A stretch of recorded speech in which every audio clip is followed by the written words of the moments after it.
Hazara electric company بنی ہے، یہ میں سمجھتا ہوں کہ یہ ہم 3 لوگ تھے، میں تھا، مرتضیٰ جاوید عباسی صاحب تھے اور سردار یوسف صاحب تھے. ہم تینوں گئے تھے. ہماری ملاقات ہوئی تھی شاہد حقان عباسی صاحب سے. ٹھیک ہے. میں سمجھتا ہوں کہ اس کمپنی کے بننے میں 80-90% جو ایفرٹ ہے وہ ایک بندے کی ہے، وہ مرتضیٰ جاوید عباسی.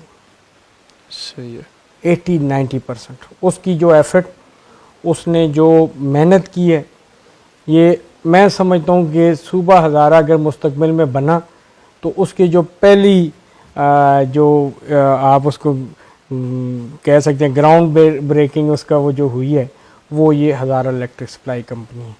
یہ آپ دیکھیں گے کہ فیوچر میں آپ کے کئی کام جو رکے ہیں، صرف آپ کے ضلع ہری پور کو 10,000 کھمبے چاہیے.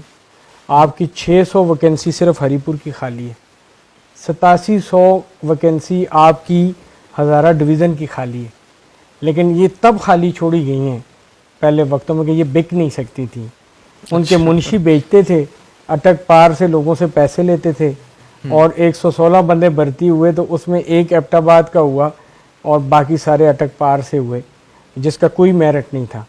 ہمیشہ ستیلی ماں جیسا سلوک ہوا ہے ہمارے علاقے کے ساتھ. وسائل سارے ہمارے ہیں، انجوائے کوئی اور کرتا ہے.